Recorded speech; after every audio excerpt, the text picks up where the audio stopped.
भारत ने चुपके से कर डाला महा मिसाइल पर धमाका। अंडरग्राउंड ही भारत की हाइपरसोनिक मिसाइल ने किया कमाल। ब्रह्मोस 2 के सबसे कठिन काम को भारत ने कर डाला पार। अब भारत वो तकनीक उतारेगा जो दुनिया से होगी एक कदम आगे। दोस्तों, आप देख ही रहे होंगे कि भारत ब्रह्मोस अग्नि 5 को लेकर काम कर रही है। तेजस मार्क 1 का प्रोडक्शन बढ़ा रहा है भारत। मार्क 2 पर जल्द काम करने की योजना पर भी काम हो रहा है।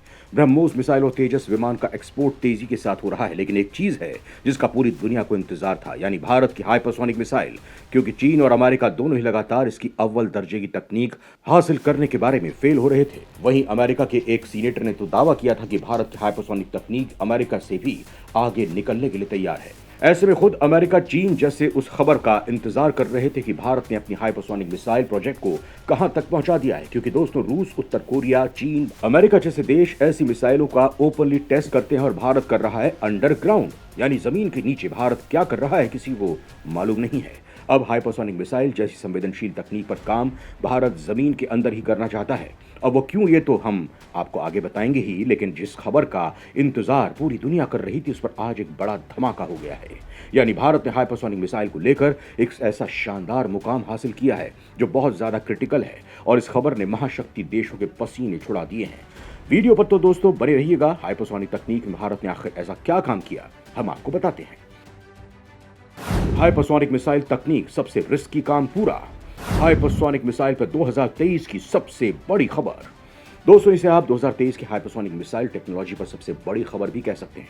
दरअसल एक रिपोर्ट निकलकर सामने आ चुकी है कि हैदराबाद में भारत की जो एडवांस सिस्टम लैबोरेटरी है, उन्होंने एक नए प्रकार का थर्मल स्ट्रक्चर टेस्ट फैसिलिटी बनाने में सफलता हासिल की है।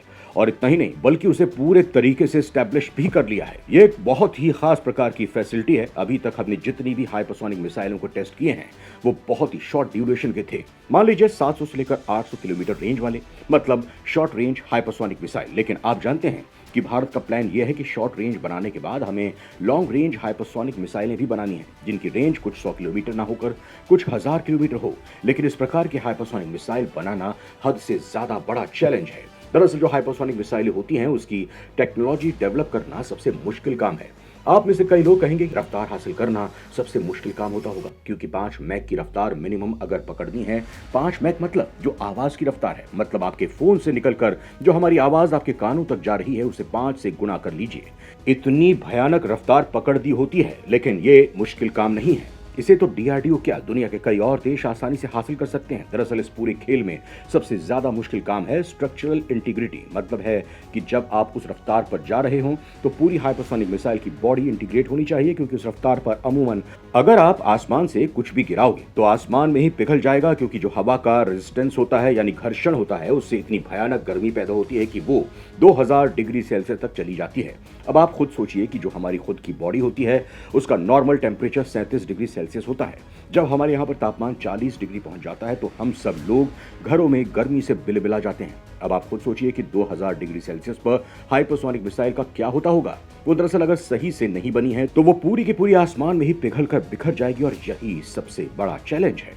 इसीलिए हैदराबाद में स्थित DRDO thermal structure test facility बना रहा है, जहां पर हाइपरसोनिक मिसाइल बनाने के बाद हम इस फैसिलिटी के अंदर उसका थर्मल टेस्ट करेंगे।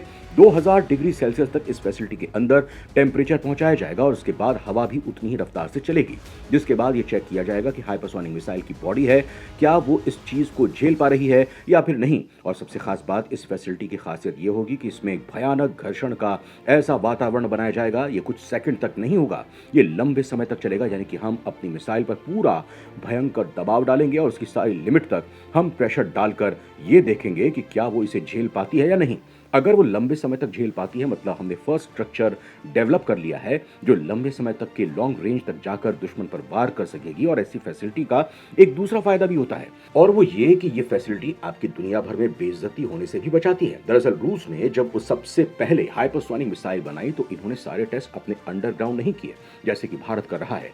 ये हर चीज ओपन में करते थे, छोटे से छोटा टेस्ट भी। इसीलिए इनके सैकड़ों टेस्ट फेल हुए, जिससे कि दुनिया भर में कहीं ना कहीं मजाक बना। अभी आप कुछ दिन पहले का उदाहरण ले लीजिए। अमेरिका ने हाइपरसोनिक मिसाइल बना ली, लेकिन अब से कुछ ही हफ्ते पहले उनका टेस्ट भी फेल हो गया, जिससे कि पूरी दुनिया मजाक बना रही है।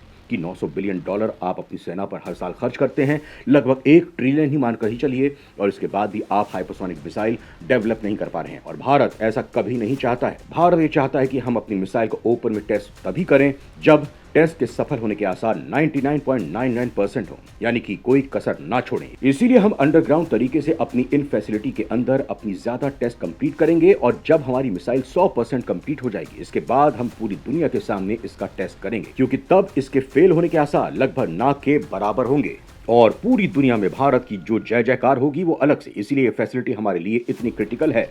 खैर दोस्तों, आप इस पर क्या कुछ कहना चाहते हैं, कमेंट में लिखकर जरूर बताइएगा।